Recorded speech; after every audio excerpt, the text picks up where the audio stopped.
Assalamualaikum warahmatullahi wabarakatuh. Kembali lagi bersama saya Muhammad Rauf Azizi. Kali ini kita akan membahas tentang dasar-dasar jurnalistik di lingkungan sekolah. Sebelumnya kita harus mengetahui apa itu citizen jurnalisme sekolah, yakni kegiatan jurnalistik di sekolah yang ditulis oleh masyarakat sekolah mengenai sekolah tersebut untuk disampaikan kepada masyarakat luas.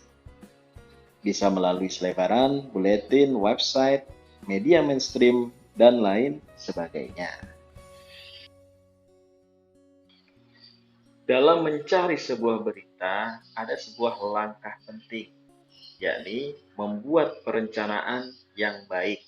Karena 75% keberhasilan seorang reporter ditentukan oleh perencanaan yang baik.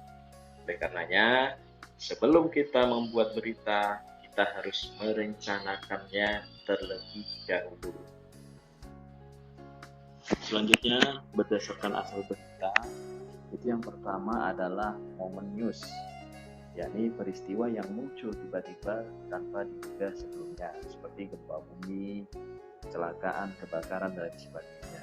Nah, momen news ini adalah bisa juga berita yang muncul secara alamiah, sekalipun itu tidak dapat diduga. Peliputan berita ini sebagian bisa dirancang dengan forecasting, seperti prediksi BMKG dan lain-lain. Nah, ini contohnya berita momen news ini seperti banjir. Jadi kalau di sekolah jadi langganan banjir dan kejadian luar biasa, demam berdarah. Dan kalau kita di Riau ini biasanya kalau musim kemarau itu nanti ada kebakaran hutan, maka terjadilah namanya kabut asap dan contoh-contoh lainnya. Kemudian berdasarkan agenda atau event news, itu berita jenis ini dibuat berdasarkan peristiwa yang disengaja. Kemudian berdasarkan peristiwa yang akan terjadi sesuai kalender event yang sudah ditetapkan. Contohnya hari-hari besar di sekolah, kemudian ada kegiatan lomba baik itu O2SN, OSN, FLS2N dan lain sebagainya. Nah, jadi untuk yang event news ini jauh-jauh hari reporter sudah bisa merancang sisi atau angle berita yang akan diliput. Jadi agar hasilnya semakin maksimal.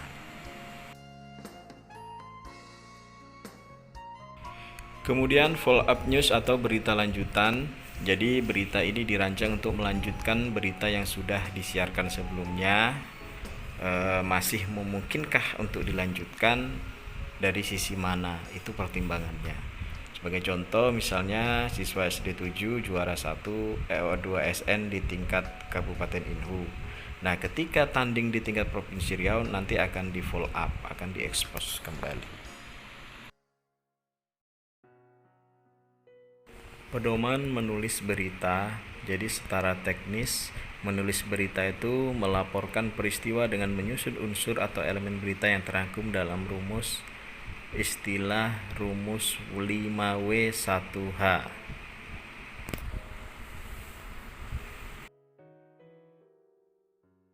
Pedoman menulis berita. Where, tempat, di mana diadakannya, di mana terjadinya, di mana lokasinya. When, waktu. Why, tujuan. How, detail peristiwa.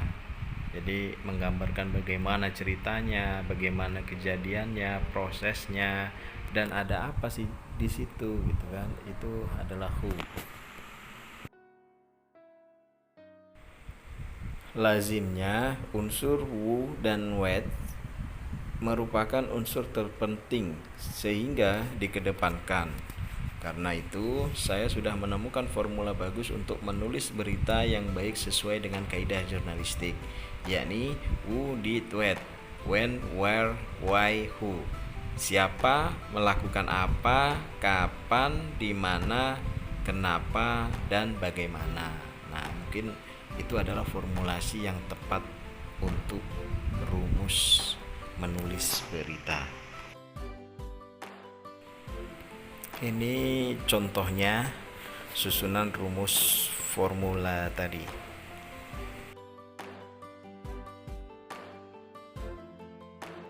Selanjutnya, hal terpenting lainnya adalah wawancara.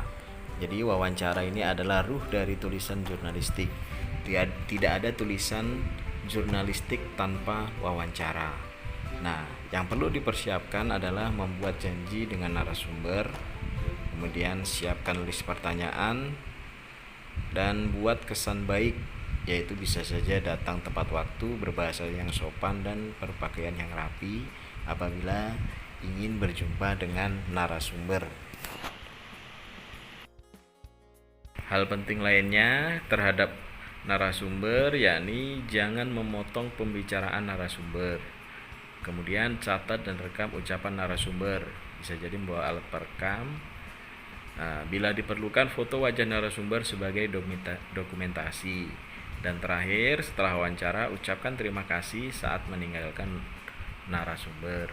Bisa juga kita meminta nomor HP beliau atau nomor WA agar kedepannya memudahkan untuk berkomunikasi.